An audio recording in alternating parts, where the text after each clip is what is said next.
Hello everybody. आज की इस वीडियो में मैं आप लोगों से टू द पॉइंट बात करूंगा कि आपको इन आखिरी 30 दिन में किस तरह से अपना पूरा सिलेबस रिवाइज करना है, टेक्निकल एंड नॉन टेक्निकल को प्रिपेयर करना है ताकि आपका टीयर 1 क्लियर हो जाए। पहली अप्रोच हमारी रहेगी कि आपको किसी भी तरह टीयर 1 क्लियर करना है और उसके बाद फिर आगे बढ़ते हुए हम कोशिश करेंगे कि टीयर 1 में जितने मैक्सिमम से मैक्सिमम मार्क्स गेन कर लिए जाएं उतना अच्छा है, क्योंकि आपको टीयर 1 और टीयर 2 में बहुत मेहनत करनी पड़ेगी।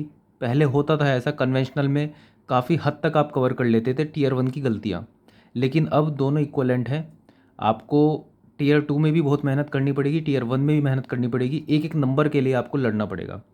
तो अब मैं आपको बताऊंगा कि अगले 30 दिन में आपको रीजनिंग, जीएस और टेक्निकल क्या क्या चीज़ें पढ़नी है और आप क्या क्या चीज़ें पढ़ लोगे, टू द पॉइंट बताऊंगा, जिससे आपका सिलेक्शन हो जाएगा। तो स्टार्ट करते हैं। रीजनिंग आपकी 50 मार्क्स की आने वाली है। 200 में से 50 मार्क्स की रीजनिंग, 50 नंबर की जीएस और 100 नंबर का टेक्निकल। तो ये बहुत इंपॉर्टेंट हो जाता है रीजनिंग, क्योंकि इसके अंदर जो चीज़ें आप पढ़ोगे बिल्कुल सेम टू सेम वही चीज़ आ जाएगी। दूसरा, जितना ज़्यादा आप क्वेश्चंस प्रैक्टिस करोगे, जितना ज़्यादा टाइम बाउंड तरीके से क्वेश्चन को प्रैक्टिस करोगे, उतना ही आप वहाँ पर टाइम बचा पाओगे और टेक्निकल को दे पाओगे वो टाइम। क्योंकि टेक्निकल में टाइम आप कम रह जाता है आप लोगों के पास, तो एक्यूरेसी कम हो जाती है, आपकी सिली मिस्टेक्स बढ़ जाती हैं। तो कोशिश करनी है आपको कि रीजनिंग में कम से कम टाइम लेके आपको बाकी सारा टाइम टेक्निकल में देना है। और ऐसा नहीं कि रीजनिंग में कम टाइम दिया तो क्वेश्चन कम किए, क्वेश्चन 50 के 50 होने हैं। तो मतलब क्या चीज़ पे ध्यान देना है रीजनिंग में आपको? पहला, कि आपको क्वेश्चंस आने चाहिए, रीजनिंग के क्वेश्चन आने चाहिए। क्वेश्चन आ गया, ब्लड रिलेशन का क्वेश्चन आ गया या नंबर सीरीज़ का क्वेश्चन आ गया, तो देखते ही आपको पता होना चाहिए कि क्या लॉजिक लगने वाला है इसके अंदर। दूसरा, कि आप क्वेश्चन तो कर ही देते हो, काफ़ी बच्चे, क्या लगभग सभी बच्चे क्वेश्चन कर देते हैं, बस डिफरेंस रहता है कि कौन जल्दी कर पा रहा है।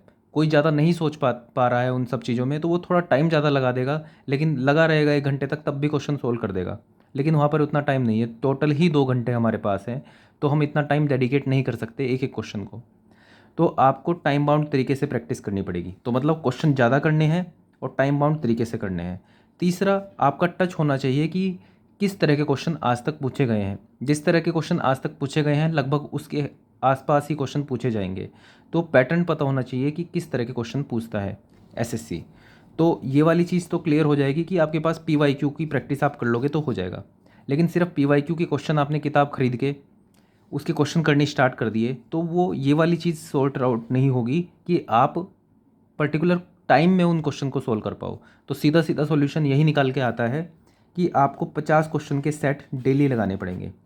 ये 50 क्वेश्चन के सेट जो होंगे, कि मतलब पीवाईक्यू हैं ये 50 क्वेश्चन के सेट, और इसके लिए आपको टाइम मिलेगा 35-40 मिनट, और आपको ये कंप्लीट करना है टाइम टाइम के साथ, और कोशिश करनी है कि 50 के 50 क्वेश्चन आप कर दो। ठीक है। तो मतलब सॉल्यूशन क्या है रीजनिंग करने का, कि डेली आपको 50 क्वेश्चन के सेट लगाने हैं। पीवाईक्यू हो सकते हैं, नहीं भी हो सकते हैं, लेकिन 35 से 40 मिनट में आपको इसको कंप्लीट करना है।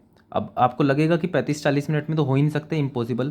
पहली बार ही लगता है, दूसरी बार ही लगता है, जब 4-5 बार आप कर दोगे तो आपको ये चीज़ें आसान लगने लगेंगी। फिर उसके बाद धीरे धीरे ऐसा लगेगा कि आपको आपकी एक्यूरेसी भी बढ़ रही है और कम टाइम में आप चीज़ें कर पा रहे हो। सब टाइम का खेल है, सब प्रैक्टिस का खेल है। अब ये कहाँ से मिलेगा आपको? आपके पास कहीं पे कोई सोर्स अवेलेबल है जिसके थ्रू आपको 50 क्वेश्चन मिल जाएं एक बारी में और आप टाइम के साथ उस चीज़ को कर सको, बहुत अच्छी बात है। कहीं से नहीं मिल पाते हैं, मैंने ढूंढ के रखे हैं। टेक्स्ट बुक की टेस्ट सीरीज़ है, टेक्स्ट बुक की टेस्ट सीरीज़ के अंदर आप सर्च करोगे, ये सब चीज़ें जो मैं आपको बता रहा हूँ मैं बता देता हूँ यहाँ पर, लेकिन कुछ बच्चों को नहीं मिल पाती है। तो इस वीडियो के लास्ट में मैं कोशिश करूँगा कि अपने लैपटॉप में आपको बता दूँ कि किस तरह से आप इस टेस्ट सीरीज़ तक पहुँच पाओगे। लेकिन अभी फ़िलहाल जो मैं बता रहा हूँ उसको नोट कर लो। आप सबसे पहले एसएससी रीजनिंग टेक्स्ट बुक की टेस्ट सीरीज़ पे जाओगे, वहाँ पर एसएससी रीजनिंग टाइप करोगे, नीचे रिकमेंडेशन में आ जाएगा, उसको मत देखना, जिस तरह से मैं ढूंढता हूँ उस तरह से बता रहा हूँ। एसएससी रीजनिंग की टाइप करोगे। टाइप करने के बाद सर्च वाले पे बटन सर्च कर दोगे उसको। सर्च करने के बाद क्या होगा कि आपके पास खुल के आ जाएंगे, कुछ टेस्ट खुल के आ जाएंगे। टेस्ट पे क्लिक नहीं करना है, नीचे आओगे, धीरे धीरे नीचे आओगे, स्क्रॉल करोगे तो एक इस तरह से टेस्ट सीरीज खुल के आ जाएगी। ठीक है, वहाँ पे लिखा होगा एसएससी रीजनिंग पीवाईक्यू, इस तरह से करके लिखा होगा। तो इसके अंदर एसएससी के रीजनिंग के क्वेश्चन जो आ रखे हैं अब तक, सीजीएल में, एमटीएस में, जेई में, सीपीओ में, जहाँ पे भी आ रखे हैं वो सब आ जाएंगे आपके सामने। और आपके सामने इस तरह से एक डैशबोर्ड खुल जाएगा। यहाँ पे लिखा होगा CGL, ठीक है, यहाँ पे लिखा होगा MTS। ऐसे ही यहाँ पे आगे स्क्रॉल करोगे तो यहाँ पे JEE भी लिखा होगा, तो आप उस पर क्लिक करोगे तो आपके पास JEE में अब तक जितने भी सेट आए हुए हैं 50-50 क्वेश्चन के, वो सब खुल जाएंगे। ठीक है, मैं देख लेता हूँ ये कितने हैं एक बार। ये टोटल 24 सेट हैं, मतलब डेली एक एक क्वेश्चन करोगे तब भी आपके पेपर तक ही खत्म होंगे ये। तो मतलब इतने क्वेश्चन आपके पास हैं, इतने सेट आपके पास हैं कि डेली एक प्रैक्टिस कर सकते हो। ठीक है, तो JEE वाले पे क्लिक करोगे तो यहाँ पे PYST 1, 2, 3 ऐसे 24 तक आपको मिल जाएंगे। इसमें आपको तीनों सेट मिल जाएंगे, मैकेनिकल के सेट भी मिल जाएंगे, आपको सिविल के सेट भी मिल जाएंगे और इलेक्ट्रिकल के भी सेट मिल जाएंगे। तो उसमें ये डिफ्रेंशिएशन नहीं है कि आपको सिविल के ही करने हैं, मैकेनिकल और इलेक्ट्रिकल के भी कर सकते हो, कहीं और जाने की जरूरत नहीं है। डायरेक्टली यहाँ से सर्च करोगे 50 क्वेश्चन मिल जाएंगे। इसे डेली करना है आपको। मैं आपको मिनिमम चीज़ बता रहा हूँ कि अगले 30 दिन ये तो आपको करना है। ऑल्दो मैं डेली आपको बताता हूँ कि आज आपको क्या पढ़ना है, लेकिन जो बच्चे चाहते हैं कि एक ही वीडियो में उनको सब कुछ पता चल जाए अगले 1 महीने तक का पूरा स्केड्यूल, तो आप इसको फॉलो कर सकते हो। इस एक वीडियो में आपको हर एक चीज़ बता दूंगा कहाँ कहाँ से क्या क्या चीज़ें करनी है। तो हर दिन एक 50 क्वेश्चन का सेट करना ही है। जब आप 50 क्वेश्चन का सेट अटैम्प्ट करोगे, इसके अंदर 35 मिनट लिखा है। 35 मिनट में ज़रूरी नहीं है कि आप 50 के 50 क्वेश्चन कर पाओ, मतलब 35 मिनट में आप कुछ 40 क्वेश्चन ही कर पाए, और 40 क्वेश्चन में से भी 2-3 गलत हो गए। ठीक है, तो आपको क्या करना है, ये जो 2-3 गलत हुए हैं इनको देख लेना है, प्लस बाकी की जो 10 क्वेश्चन बचे हुए हैं उनको देख लेना है, और जो जो क्वेश्चन आप नहीं कर पाए हो उनको अपनी एक सेपरेट कॉपी में बना लेना है, लिख लेना है। जो लॉजिक्स आप सीखोगे कि जो लगा के आंसर आ रहा है वो सब लिख लेने हैं, ताकि जिस दिन पेपर हो उससे कुछ दिन पहले आप सिर्फ वो लॉजिक्स देख सको कि स्क्वायर करके +1 करना ये लॉजिक है, क्यूब करके, ठीक है, क्यूब करके स्क्वायर माइनस करना ये लॉजिक है। तो ये चीज़ जब तक आप क्वेश्चन में नहीं देखोगे तब तक वहाँ पे अपने आप से अप्लाई नहीं कर पाओगे। आपने कभी कोई क्वेश्चन देखा होगा तभी आप वहाँ पर भी अप्लाई करोगे। तो ये जितने लॉजिक्स आप देख लोगे उतना वहाँ पे आसानी से और जल्दी आप आंसर निकाल लोगे। तो आपको रीजनिंग में मैं आपको बता दिया कि इतना मिनिमम करना है कि डेली 50 क्वेश्चन का सेट करना है। ये 50 क्वेश्चन का सेट करोगे तो आपको जब वहाँ पे क्वेश्चन दिखेंगे आपको तो आपको डर नहीं लगेगा। प्लस दूसरी बात यह है कि ऐसा होता है कि रीजनिंग के जब आप क्वेश्चन करने चलते हो तो 5 मिनट 6 मिनट ऐसे ही निकाल देते हो एक या दो क्वेश्चन में, तो ऐसा फिर आपको डर लगने लगता है कि यार इतने सारे क्वेश्चन बचे हुए हैं अभी, और अभी दो दो क्वेश्चन हुए हैं, वो उनमें से भी लग रहा है कि एक गलत है। तो इससे आपकी प्रैक्टिस होगी। चलो, रीजनिंग के लिए काफ़ी बता दिया, ये बहुत इंपॉर्टेंट था इसलिए मैंने आपको बताया। सेकंड पार्ट आता है GS, general studies. General studies में हमारे पार्ट हैं, पहला जनरल साइंस, दूसरा इकोनॉमिक्स एंड मिसलिनियस, मिसलिनियस में स्टैटिक जीके भी आ जाता है, तीसरा हिस्ट्री पॉलिटी एंड ज्योग्राफी, और चौथा करंट अफेयर। इन सब में क्या क्या करना है, मिनिमम क्या क्या करना है वो बता देता हूँ। एक महीने में सब चीज़ें आप तैयार कर लो, क्या एक भी चीज़ तैयार कर लो बहुत अच्छे से, ये इम्पॉसिबल है। तो मैं आपको जो मिनिमम चीज़ बता रहा हूँ उसको कर लेना, कम से कम अच्छे खासे ठीक ठाक से नंबर आ जाएंगे। 50 नंबर का एक्सपेक्ट भी मत करना, सोचना भी मत कि आप हर एक चीज़ पढ़ लोगे तो 50 नंबर आ जाएंगे। हर एक चीज़ पढ़ने के बाद भी 50 नंबर नहीं आएंगे, 40 भी नहीं आएंगे। एम करना 25 से 30 नंबर, ये सब कर लोगे तो 25 से 30 मार्क्स आने की बहुत अच्छे चांसेस हैं। ये सब नहीं करोगे, ऐसा भी हो सकता है कि 5-6 नंबर पे सिमट के रह जाओ। तो ये सब तो करना ही है। पेपर कितने से टफ भी आएगा तब भी 25 से 30 नंबर आ जाएंगे, जितना मैं आपको बता रहा हूँ उतने करने से। ठीक है, तो एक एक करके आपको बताता हूँ। जनरल स्टडीज़ पे आते हैं। जनरल स्टडीज़ में आपको क्या करना है, फिर से मैं एक टेस्ट सीरीज़ का, मैं जो टेक्स्ट बुक की टेस्ट सीरीज़ का रेफरेंस मैं इसलिए ले रहा हूँ क्योंकि हर एक चीज़ वहाँ पे एक ही जगह पे मिल जा रही है। आप अलग टेस्ट सीरीज़ लोगे कोई तो उसमें आपको एक दो क्वेश्चन मिल जाएंगे, 4-5 मॉक टेस्ट मिल जाएंगे आपको, उससे ज़्यादा नहीं मिलेगा। टेक्स्ट बुक की टेस्ट सीरीज़ में आपको मैं जीके वाले भी चीज़ें यहाँ पे मिल जाएंगी। आपको CGL के क्वेश्चन से मैं आपको प्रैक्टिस करने के लिए बोलूँगा, तो हर एक चीज़ मिल जा रही है यहाँ पे। तो टेक्स्ट बुक की टेस्ट सीरीज़ अगर नहीं ली है तो ले लेना, ठीक है। तो जनरल साइंस में क्या करना है, आपको सर्च करना है फिर से टेक्स्ट बुक की टेस्ट सीरीज़ में जाके, आपको सर्च वाले ऑप्शन में लिखना है जनरल साइंस बूस्टर, और उसके बाद फिर सर्च वाले बटन पे क्लिक कर देना है। उसके बाद क्लिक करने के बाद आपको इस तरह से बॉक्स बना आएगा जिसके अंदर जनरल साइंस बूस्टर लिखा होगा, टेस्ट सीरीज़ होगी, वहाँ पे गो टू टेस्ट सीरीज़ पे क्लिक कर देना है। उसके बाद आपके पास बायोलॉजी, फिजिक्स एंड केमिस्ट्री ये खुल के आएगा। बायोलॉजी के आपके पास 25 टेस्ट आपको दिखेंगे, फिजिक्स के आपको 15 टेस्ट दिखेंगे, और केमिस्ट्री के आपको 20 टेस्ट दिखेंगे। इन सब टेस्ट में इक्वल एक टेस्ट में 20 क्वेश्चन दिए हुए हैं, सॉरी, हर एक टेस्ट में 10 क्वेश्चन दिए हुए हैं। जैसे बायोलॉजी है तो इसके 250 क्वेश्चन आपको मिल जाएंगे, फिजिक्स के आपको 150 क्वेश्चन, और केमिस्ट्री के आपको 200 क्वेश्चन मिल जाएंगे। अब ये 200 क्वेश्चन बहुत बेसिक क्वेश्चन है जो बार बार किसी ना किसी एग्ज़ाम में पूछे गए हैं, जैसे CGL में पूछे गए हैं, MTS, CHSL, इवन JEE में पूछे गए हैं। तो ये बहुत इंपॉर्टेंट हो जाते हैं, क्योंकि ये क्वेश्चन हर एक बच्चा जानता है। अगर आप इस क्वेश्चन को नहीं जानते तो मतलब आप अपने मार्क्स लूज़ करोगे और दूसरा बच्चा उसकी एडवांटेज लेगा। ठीक है, टफ क्वेश्चन कोई भी नहीं कर पाएगा, आप भी नहीं कर पाओगे, कोई दिक्कत नहीं है, लेकिन ईजी क्वेश्चन आपको करना है। तो मैं आपको अभी इन 30 दिन में यही कोशिश चाहता हूँ, मैं ये चाहता हूँ कि आप एटलीस्ट वो क्वेश्चन कर पाओ जो हर बच्चा कर सकता है, मतलब इजी क्वेश्चन कर दो, क्योंकि इजी क्वेश्चन ना करने से ही सिलेक्शन रुकता है। तो ये 25 चैप्टर्स आपको बायोलॉजी के, फिजिक्स के और केमिस्ट्री के 15 और केमिस्ट्री के 20 आपको मिल जाएंगे। हर एक चैप्टर में 10 क्वेश्चन है। इस तरह से आपको 250, 150 और 200 क्वेश्चन मिल जाएंगे। हर एक क्वेश्चन की थ्योरी देखना। आपको लग रहा है कि थ्योरी में भी काफ़ी सारी चीज़ें दी हुई हैं, जैसे आपसे कोई एलॉय का क्वेश्चन आया, एलॉय का क्वेश्चन आने के बाद वो तो आपने आंसर देख लिया, लेकिन उसके साथ साथ नीचे थ्योरी में काफ़ी सारे एलॉय के बारे में लिखा हुआ है, तो सबको नोट कर लेना, शॉर्ट नोट्स बना लेना, एटलीस्ट इनके शॉर्ट नोट्स बना लेना। और मुझे लगता है, जो मैंने एक्सपीरियंस भी किया है, जो मैंने PYQ से भी इन सब चीज़ों को टैली किया है, आपकी लगभग जनरल साइंस इनसे कवर हो जाएगी। सब चीज़ें तो वैसे भी आप एक्सपेक्ट भी नहीं कर सकते कि आपने ये 10 क्वेश्चन में आप पूरा चैप्टर कर दोगे, लेकिन एक बेसिक चीज़ आपको पता चल जाएगी। तो आपको जनरल साइंस में सबसे पहले ये चीज़ करनी है, और थ्योरी जो होगी उसको भी देखना है, शॉर्ट नोट्स में उतारना है। जो चीज़ कर पाओ कर लेना, नहीं कर पाओ कुछ, जैसे बायोलॉजी के अंदर एनिमल किंगडम है, उसके अंदर काफ़ी सारी चीज़ें बहुत डेप्थ में भी दे रखी है, जैसे साइंटिफिक नेम बहुत सारे दे रखे हैं, तो सब तो वैसे भी नहीं कर पाओगे। जो आपको लगेगा कि हाँ कॉमन कॉमन से हैं, याद करने हैं, याद कर लो। एक बार पढ़ लोगे तो एग्ज़ाम में आएगा तो आप रिकॉल कर भी पाओगे उसे, अगर आपने एक बार पढ़ा होगा। तो इतनी चीज़ें आपको करनी है जनरल साइंस के अंदर। तो नेक्स्ट चलते हैं इन दोनों से पहले करंट अफेयर के ऊपर। अब करंट अफेयर आप देखने चलो, आप सीधा सर्च भी करोगे यूट्यूब के ऊपर तो आपके पास इतनी वीडियोस आएंगी। मैं ये नहीं कह रहा कि जो मैं बता रहा हूँ उसके हिसाब से करो, आप अगर पहले से कुछ और फॉलो कर रहे हो तो उसको ही करो। अगर आप न्यूज़पेपर पढ़ते हो तो उसको ही करो, कोई मैगज़ीन फॉलो कर रहे हो उसको ही करो। लेकिन अगर आपको ऐसा लग रहा है कि मुझे कुछ समझ में ही नहीं आ रहा है, इतनी सारी सोर्सेज हैं, बस मुझे कोई बता दे कि मैं ये कर लूँ, तो मैं आपको वो बता रहा हूँ कि अगर कुछ नहीं समझ में आ रहा है तो जो मैं बता रहा हूँ उसको कर लो। ये मैं दावा नहीं कर रहा हूँ कि इससे ही क्वेश्चन आ जाएंगे, लेकिन हाँ ये है कि एटलीस्ट कुछ तो आप करके चले जाओगे।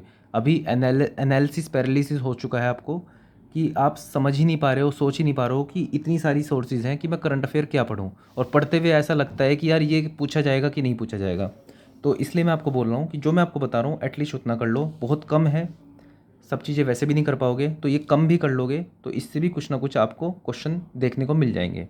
तो करंट अफेयर में आपको क्या करना है, वही टेक्स्ट बुक की टेस्ट सीरीज़ में, टेक्स्ट बुक की टेस्ट सीरीज़ में जाना है आपको। सर्च वाला जो आपके पास आइकन होगा उसके अंदर कॉलम होगा, उसके अंदर आपको रो होगी, उसमें आपको क्या करना है SSC CGL ये टाइप करना है और यहाँ पे सर्च कर देना है। सर्च करने के बाद आपके पास ऐसा बॉक्स बना आएगा, उसके अंदर लिखा होगा SSC CGL 2023 Tier 1 Tier 2 mock test, ऐसे करके लिखा आएगा। उस पर आप क्लिक कर देना गो टू टेस्ट सीरीज़, और गो टू टेस्ट सीरीज़ करने के बाद आपके पास एक स्ट्रिप बनी आएगी। अब उस स्ट्रिप में क्या होगा, chapter test, Tier 1 Tier 2 sectional test, इस तरह से करके होगा। तो वहाँ पे सेकंड लास्ट पॉइंट पे सेक्शनल टेस्ट Tier 1, ठीक है, ऐसे 81 टेस्ट है यहाँ पे। ठीक है, तो उसके नीचे जो आपके पास लिखा होगा यहाँ पे अलग अलग जनरल एबिलिटी, रीजनिंग, इंग्लिश ऐसे लिखा होगा, तो आपको करंट अफेयर वाले पे क्लिक करना है। और जैसे ही आप करंट अफेयर पे क्लिक करोगे तो यहाँ पे आपके पास टेस्ट खुल के आएंगे, 1 2 3 4 सेक्शनल टेस्ट खुल के आएंगे यहाँ पे। तो इन सेक्शनल टेस्ट में आपको 10 टेस्ट मिल जाएंगे, 10 सेक्शनल टेस्ट मिल जाएंगे आपको, और हर टेस्ट के अंदर 25 क्वेश्चन है। तो ये 250 क्वेश्चन आपको यहाँ से मिल जाएंगे। हर दिन आपको ये कर लेना, 10 दिन में ख़त्म हो जाएगा। इसके बाद ऐसे ही और टेस्ट भी आप दे सकते हो, लेकिन सबसे पहले इनको देखना। ये 250 क्वेश्चन हो जाएंगे, और एक क्वेश्चन के साथ साथ जैसे G20 की बात करी तो वो क्वेश्चन तो आप देख लोगे कि ये वाली थिंक 10 थिंक 20 वाली मीटिंग कहाँ थी, लेकिन उसके साथ साथ नीचे और मीटिंग्स के बारे में बात होगी तो उनको देख लेना। तो एक क्वेश्चन से कई सारे क्वेश्चन होंगे, तो मतलब 250 क्वेश्चन नहीं, ये कहीं ज़्यादा क्वेश्चन होंगे जो आपको अच्छे से करने हैं। आप 1000 क्वेश्चन देख लो, लेकिन आपको दिमाग में एक भी क्वेश्चन ना रहे, उससे बेटर है कि सिर्फ 250 क्वेश्चन देखो, अच्छे से कर लो। ये क्वेश्चन रिपीट हो तो उसको कर पाओ, या फिर ऐसा कुछ ऑप्शन में देखने को मिले तो आप ऑप्शन रूल आउट से उसको कर पाओ। ठीक है, तो थोड़ा क्वालिटी पे भी ध्यान देना है। तो 250 क्वेश्चन में आपको करंट अफेयर के ये बता दिए, जनरल साइंस बता दिया, करंट अफेयर बता दिया, इकोनॉमिक्स एंड मिसलिनियस मतलब static GK, history, geography, polity, ये आपने कहीं से भी पढ़ रखा हो पहले, अब तक पढ़ लिया होगा वैसे आपने, आपके कुछ शॉर्ट नोट्स बने होंगे या आपने खुद से नोट्स बनाए हों, सबसे इम्पोर्टेंट तो वही है जो आपने नोट्स बना लिए। अब नोट्स में ये मत सोचना कि नोट्स हैं तो ये क्वेश्चन के रूप में नहीं है या फिर इनसे क्वेश्चन आएगा कि नहीं। सबसे बड़ी बात यही है, जो आपके पास नोट्स होते हैं वो अपने आप में ही PYQs होते हैं। जो कोचिंग्स होती हैं वो इसी, उनका करिकुलम जो होता है इसी बेसिस पे होता है कि जो पहले क्वेश्चन आए हुए होते हैं उसके ही आसपास के क्वेश्चन के थ्रू ही वो अपना पूरा करिकुलम डिज़ाइन करते हैं। तो ये जो आपके नोट्स बने होते हैं वो पूरे PYQ बेसिस ही होते हैं। तो जो आपके नोट्स हैं, शॉर्ट नोट्स हैं, क्योंकि आपने एक बार उनको पढ़ा हुआ होगा तो आप जल्दी से कर दोगे। तो उनको सबसे पहले आपको पढ़ लेना है बहुत अच्छे से, भले ही आप क्वेश्चन ना करो पहले, उनको आपको अच्छे से पढ़ लेना है। जब आप उनको पढ़ लोगे, दूसरे नंबर पे पिनेकल की बुक, पिनेकल GS की बुक, आपके पास कोई और किताब भी हो सकती है जिसके अंदर क्वेश्चंस होंगे, लेकिन अगर कोई किताब नहीं है तो पिनेकल GS की बुक ले सकते हो, ख़रीद भी सकते हो। नीचे PDF मैंने लिंक प्रोवाइड कर दिया है, वहाँ से आपको फ्री मिल जाएगी, क्लिक करोगे डाउनलोड हो जाएगी। ठीक है, डायरेक्टली वहाँ से मिल जाएगी आपको पिनेकल की GS की बुक। उसमें हिस्ट्री, पॉलिटी, ज्योग्राफी, इकोनॉमिक्स, इनके अलग अलग पार्ट्स दिए हुए हैं। क्वेश्चन बेसिस पे दिया हुआ है कि आपके पास क्वेश्चन आंसर इस तरह से दिए हुए हैं, साथ में थोड़ी थियोरी भी लिखी हुई है। और ये क्वेश्चन सिर्फ वही हैं जो PYQs में पूछे गए हैं, तो डायरेक्टली क्वेश्चन देखने को आपको मिलेंगे। हिस्ट्री, ज्योग्राफी, पॉलिटी में तो आपको पहले एक बार नोट्स देख लेने हैं, उसका क्वेश्चन करने हैं। अगर अब तक कुछ नोट्स बनाए ही नहीं थे या फिर देखे ही नहीं है, फिर तो सीधा क्वेश्चन करना। ठीक है, हर एक क्वेश्चन याद नहीं होगा, लेकिन एक बार देख लोगे तो थोड़ी समझ डेवलप हो जाएगी। वहाँ पर क्वेश्चन आएगा तो ऑप्शन चेकिंग से कर दोगे। इकोनॉमिक्स में नोट्स वोट्स के चक्कर में मत पड़ना, जितनी थ्योरी दे रखी है वहाँ पर पिनेकल की बुक में उतनी कर लेना, मोर देन सफिशेंट है। इकोनॉमिक्स का राजा नहीं बनना है आपको, आपको सिर्फ और सिर्फ अपना मतलब निकालना है, आपको पेपर क्लियर करना है। बाकी हाँ, इतनी समझ होनी चाहिए कि बेसिक इकोनॉमिक्स की समझ आपको जो PYQs हैं उनसे भी आ जाएंगी, क्योंकि थोड़ी थोड़ी थ्योरी उसमें लिखी हुई है। तो ये है आपका GK का पार्ट। अच्छा, आपके दिमाग में ये होगा कि जो टेक्स्ट बुक की टेस्ट सीरीज़ है आपके पास नहीं है, तो देखो, अगर आपने दूसरी टेस्ट सीरीज़ ले रखी है आप उसके हिसाब से कर सकते हो। आपके पास टेक्स्ट बुक की टेस्ट सीरीज़ है तो आप उससे भी कर सकते हो। बाकी ख़रीद लोगे फ़ायदा ही होगा इसमें आपका, क्योंकि मैं सारा काम उससे भी दे रहा हूँ, क्योंकि मैं भी खुद से इसको यूज़ करता हूँ और आजकल हर कोई टेक्स्ट बुक की टेस्ट सीरीज़ ही यूज़ कर रहा है। पैसे की मुझे नहीं लगता इसके अंदर ज़्यादा बड़ी दिक्कत है। 250 से 300 रुपये तक की आ जाती है टेक्स्ट बुक की टेस्ट सीरीज़, वो भी साल भर का सब्सक्रिप्शन। 3 साल का भी 350 तक का आ जाता है। 10% डिस्काउंट भी मिल जाता है अगर जो आप कोई कोड यूज़ करते हो, मेरा कोड यूज़ कर सकते हो, इससे भी आपको 10% का डिस्काउंट मिल जाएगा। NEFWB7 कोड इनवैलिड दिखाता है तो नीचे लिंक है, उस पर क्लिक करोगे तो ये कोड लग के आपको डिस्काउंटेड अमाउंट ही दिख जाएगा, वहाँ से आप परचेज़ कर सकते हो करना चाहो तो। और मतलब इस 300 रुपये भी आपको डिस्काउंट मिल जाएगा, 250-250 रुपये की पड़ जाएगी 1 साल की, तो आप ये सब वहाँ से भी कर सकते हो। तो मैंने आपको अभी रीजनिंग बता दिया, मैंने आपको जनरल स्टडीज़ बता दिया कैसे कैसे करना है। इससे कहीं ज़्यादा भी आप कर सकते हो, लेकिन अगर कुछ भी नहीं कर पा रहे हो तो इतना तो करके चले जाना। 25 से 30 नंबर आने की पूरी पूरी संभावना है। अब आते हैं अपने मेन पार्ट पे, टेक्निकल। लास्ट लेकिन जो सबसे ज़्यादा इम्पोर्टेंट पार्ट है टेक्निकल, जो कि आपका Tier 1 में भी काम आएगा, Tier 2 में भी काम आएगा। Tier 2 की नींव यहीं पर रखी जाएगी। Tier 1 की जो आप तैयारी करोगे पूरी पूरी Tier 2 में आने वाली है आपकी काम, क्योंकि वो भी ऑब्जेक्टिव ही होने वाला है। अब इस आखिरी के 30 दिन में कहीं भटकने की ज़रूरत नहीं है कि आप ESC के PYQs करने लगो या गेट के क्वेश्चन करने लगो। इवन बच्चे बच्चे क्या, मैं खुद भी अपना एक्सपीरियंस से ही बताता हूँ आपको, मैं कन्वेंशनल क्वेश्चन करने लगता था कि हाँ बहुत डेप्थ में नॉलेज आ जाएगी। इससे कुछ फ़ायदा नहीं है, ऑब्जेक्टिव से भी नॉलेज ले सकते हो, ऑब्जेक्टिव क्वेश्चन ही करने हैं आपको। सबसे पहला जो आपका चॉइस होगी, सबसे पहली जो आपकी चॉइस होगी वो होगी SSC JEE के PYQ। सारी चीज़ें इसके अराउंड ही होने वाली हैं। तो आपको SSC JEE PYQ इस महीने, आखिरी के महीने, एक बार भले ही आपने कर रखा हो, एक बार फिर से ख़त्म करना है। इसमें अगर आप बहुत बार कर चुके हो तो आपने स्टार मार्क क्वेश्चन किए हुए होंगे, आई होप, जो आपसे बार बार गलत होते हैं या सिली मिस्टेक होते हैं या फिर बहुत टफ़ हैं जो आप पहली बारी में नहीं कर पाए थे, उन क्वेश्चन को कर सकते हो सिर्फ। या फिर आपने नहीं किया है तो एक बार गो थ्रू कर लेना पूरे SSC JEE PYQ को। तो दो चीज़ें हैं इसके अंदर, पहला कि अगर PYQ आया तो वहाँ पर आपको दिमाग नहीं लगाना है, सीधा PYQ में जो आंसर था आपको याद होना चाहिए, पहली चीज़। दूसरा, जितने भी PYQ आ चुके हैं, मैं ये नहीं कहता कि आप ESC के नोट्स उठा के हर एक क्वेश्चन के कॉन्सेप्ट आपको आने चाहिए जो उसमें है, ESC के सारे कॉन्सेप्ट आने चाहिए, कोई ज़रूरत नहीं है। SSC में जो क्वेश्चन आ रखा है उसका हर एक कॉन्सेप्ट आपको आना चाहिए। और इसके लिए जो बेस्ट किताब है वो है IAS मास्टर की SSC JEE PYQ। PDF भी अवेलेबल मैंने करा दी है, नीचे डिस्क्रिप्शन में आपको मिल जाएगी। तो लेकिन हाँ, ख़रीद लोगे तो बहुत फ़ायदा होगा। अब तक ख़रीद लेनी चाहिए थी आपको। अगर नहीं ख़रीदी है तो PDF से काम चला लेना, नहीं तो ऑर्डर तो कर ही देना, ठीक है। क्योंकि जो फिज़िकल कॉपी होती है उसकी वैल्यू PDF ले ही नहीं सकती, उसकी जगह PDF ले ही नहीं सकती।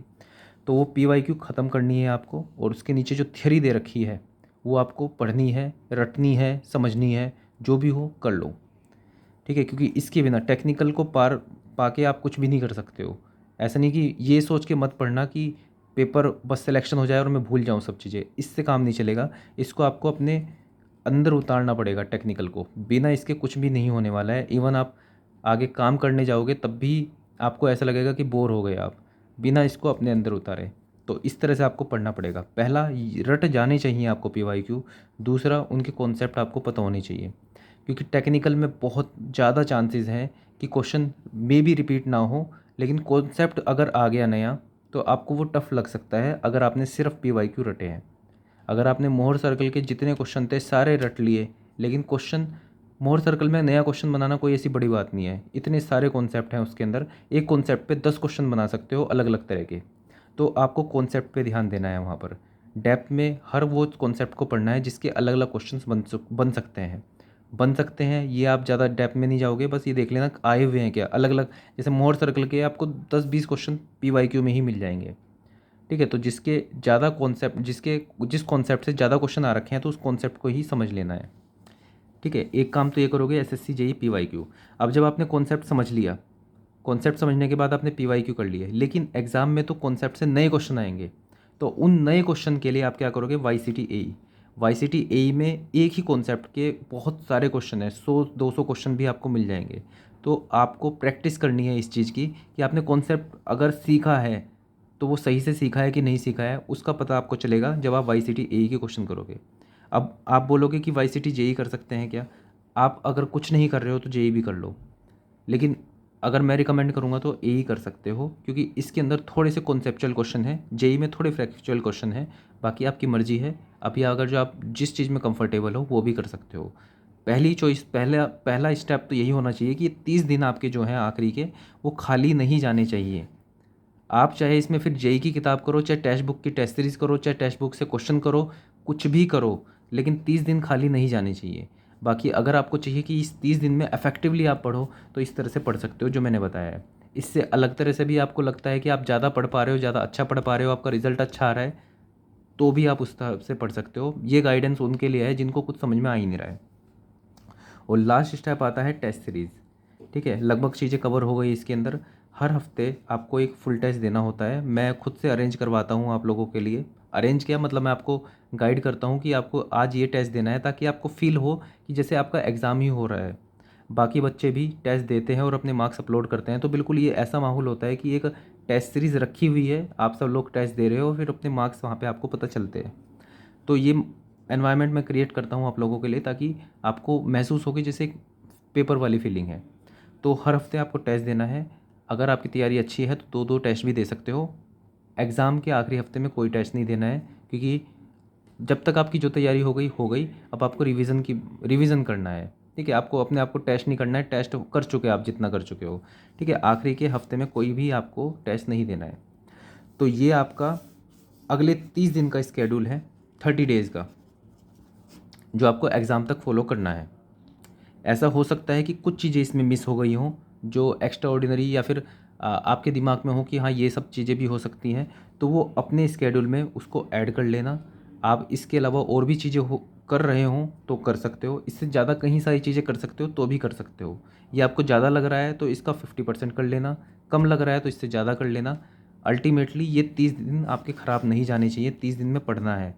30 दिन में ये नहीं है कि इतना सारा सिलेबस है कैसे कवर होगा, ये होगा वो होगा, नहीं सोचना है। 30 दिन में जितना कर पाओ उतना कर लो।